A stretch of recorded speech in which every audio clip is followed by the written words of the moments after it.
There is. But you have to work hard for this. Remember, the maritime industry is a huge industry. Why is it huge? Because there are lots of opportunities, right? You can go to training and education. You teach maritime training centers and maritime schools. You can do assessment. You can go to TESDA. You can go to maritime training centers or assessment centers. You can go to the government regulatory agencies such as Manila, PRC, and a lot more. Okay? You can go to networking. You can go to selling. You can go to marketing. You can go to medical. You can go to referral.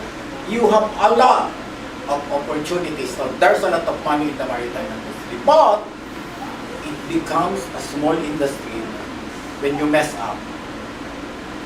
Why? Because everybody knows everybody. Isang tawag lang yan. Di ba? Bakit nag-a-apply dito yan? Di ba yan sa inyo nagtatrabaho? Ako may ginawa niyang kalokohan, etc. Something like that. So you have to earn your name.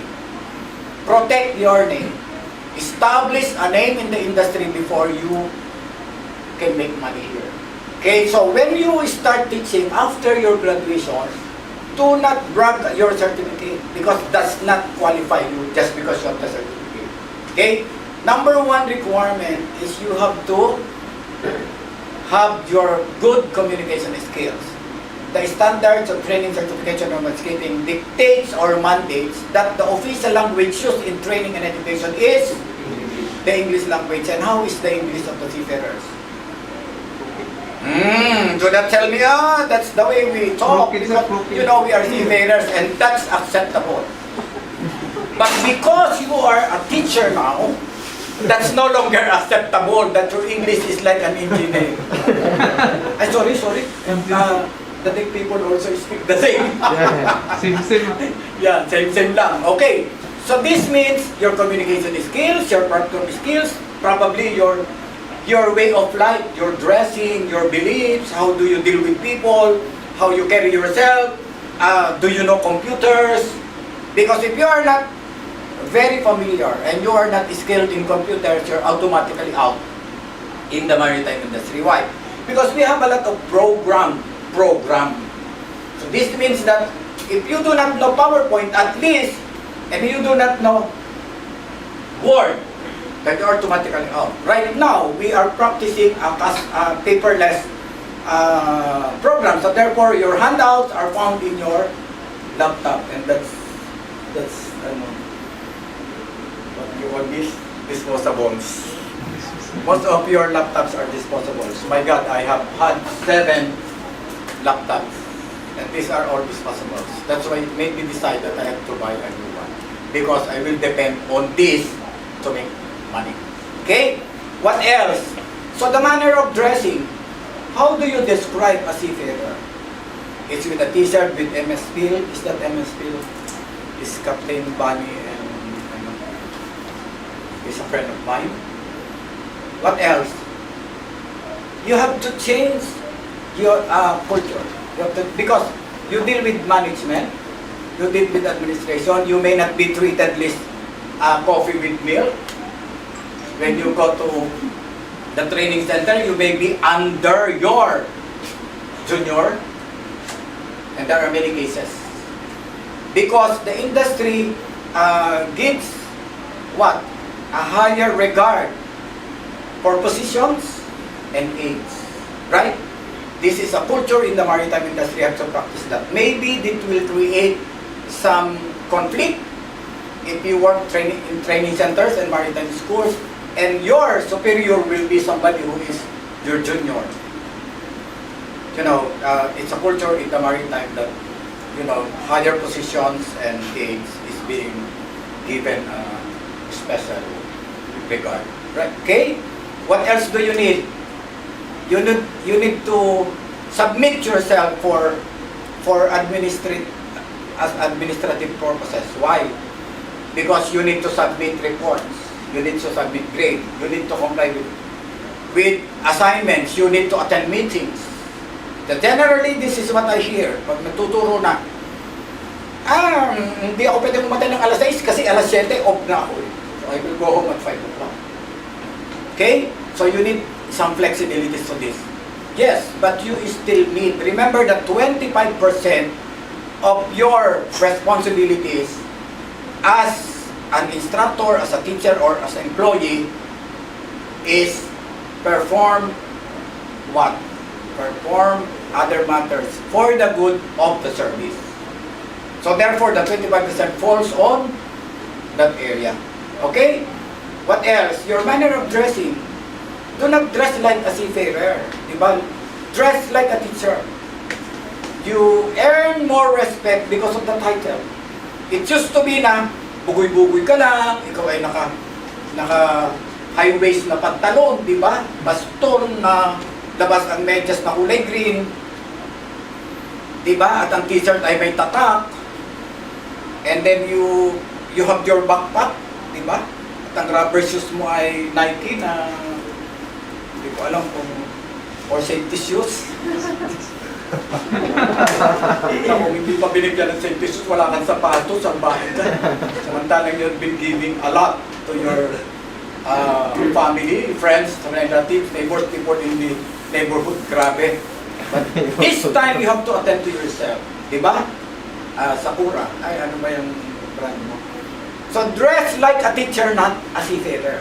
Because in the Philippines, we are judged according to how we dress, right? Yes, and maybe some of the Asians.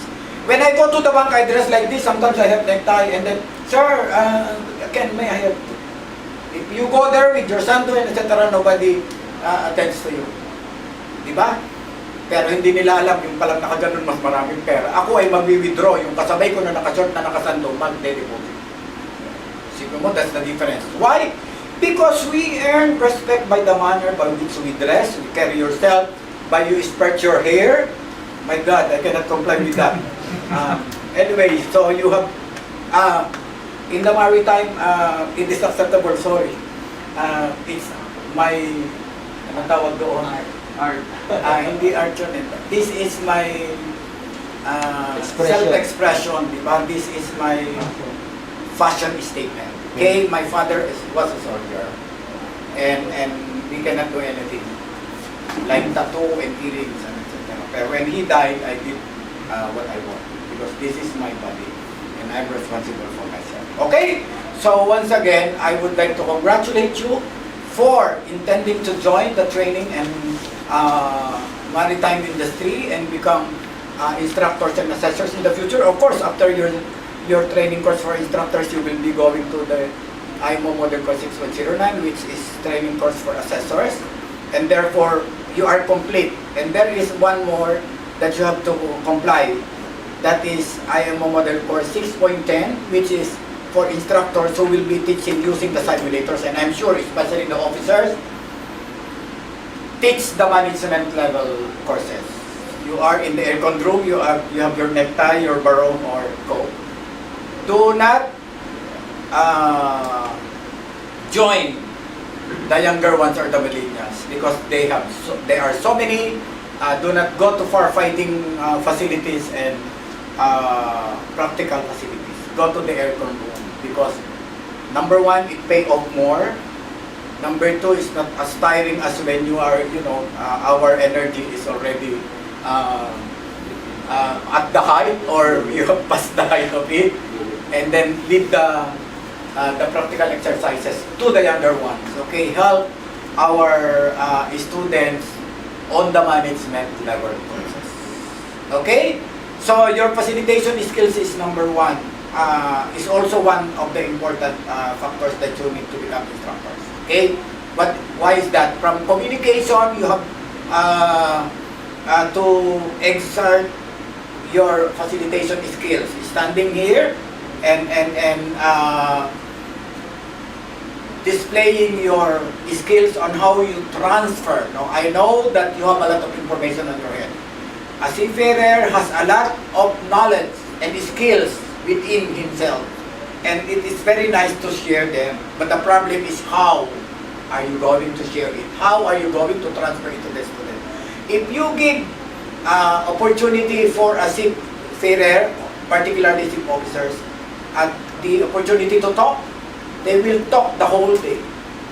Okay, but the thing is, including his life, his stories in South America, in Argentina, in Brazil, can talk a lot, but how do you transfer the information or your knowledge or the skills to your students? That's the problem. Okay?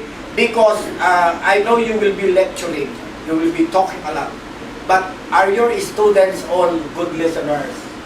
Is learning only possible by listening, or it can be done in another way?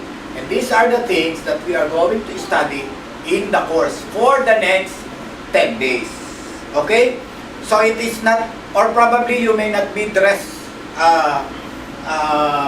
well, but when you talk, yun lang.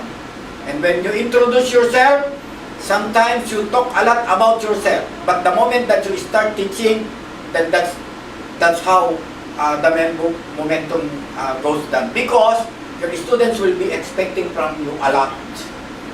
If you talk a lot, they will expect a lot from you. And they will see it, and you will